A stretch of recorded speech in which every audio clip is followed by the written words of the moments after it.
Hello YouTube, you're Timmy here, and we are, sorry for the really loud music, but we are at St. Paul Church in Springfield, Missouri, and this is where we do Green Room.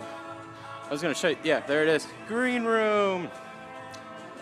And I come here every Wednesday, we rock it, we hang out with people, we worship, we do our thing. This is going to be really bright, but I don't care. You guys can see how sweaty I am. So, yeah, this video, let's see if I can get to the pulpit here.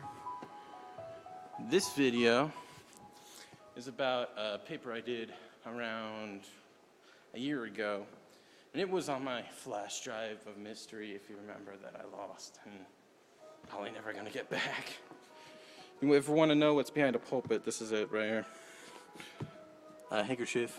A lighter, holy water, and Germex, and matches, and all that stuff. So, this is about Augustine, and Augustine in relation to modern philosophical investigations by Wittgenstein. And if you don't know what philosophical investigations is, well, I'll talk about it, I guess. So, in this process, I want to talk about evil, and what I mean by evil is bad things that happen to people.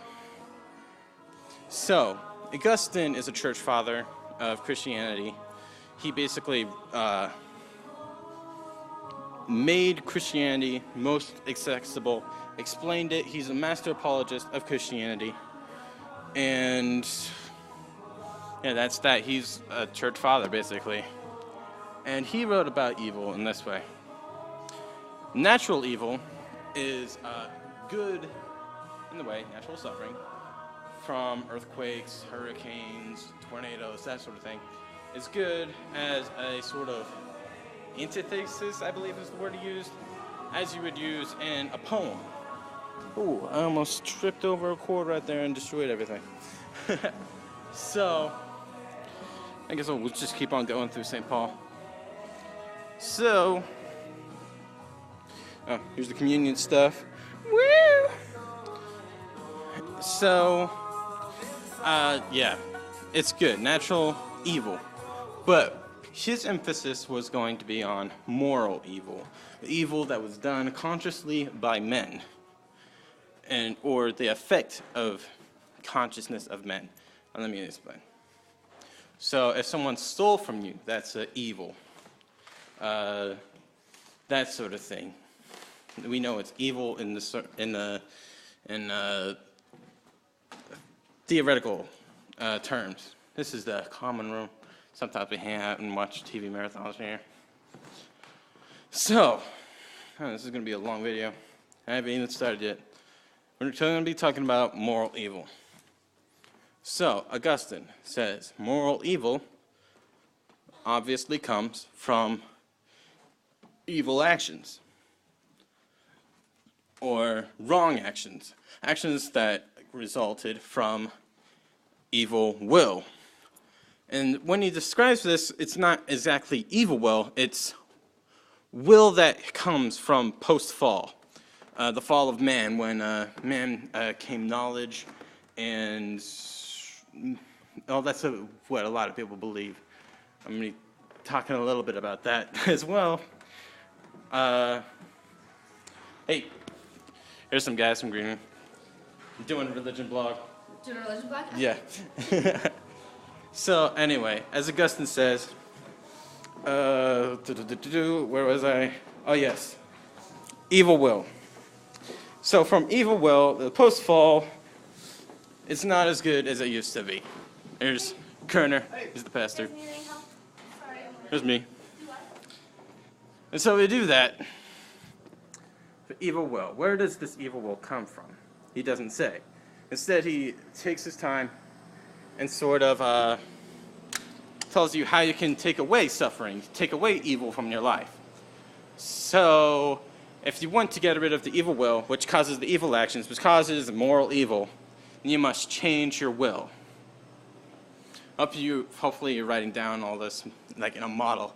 I originally had it in a model, like arrows and everything, but again, lost the time. Alright, will, action, evil.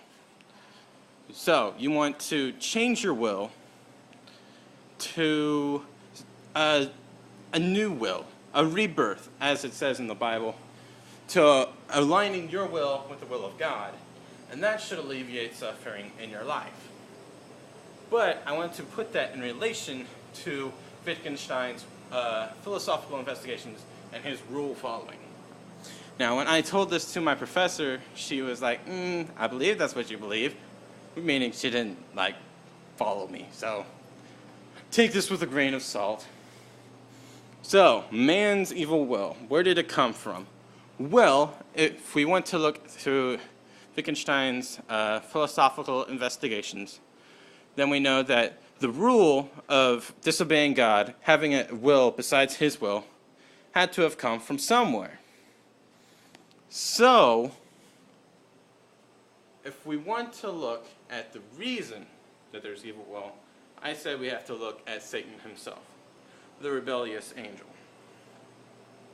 The DA turned bad.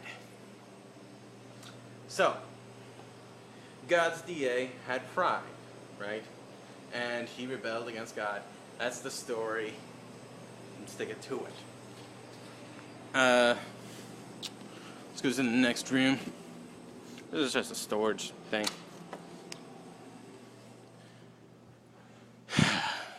So,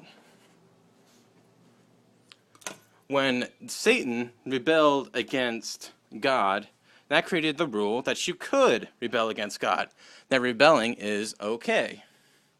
So thus, Satan, in his action of rebellion, he created the rule of going against God.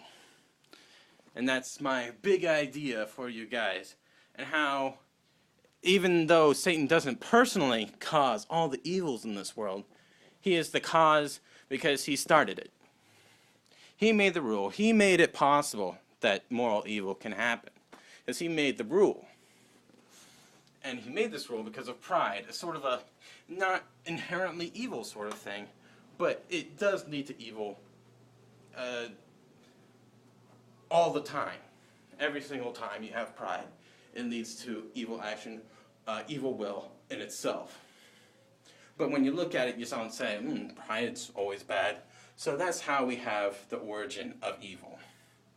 And how Satan, by his action, created everything evil, because he started the domino effect.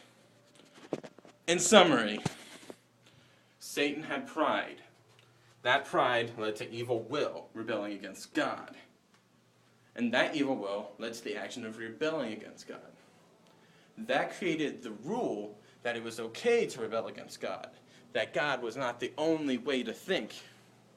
And that knowledge was spread to Adam and Eve in the fall when they took the knowledge, good and evil.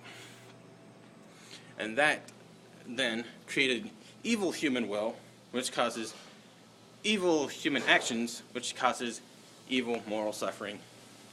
Evil, moral, evil. That's my big idea for you today. This has been a long video. This has been your Timmy, signing off. Peace.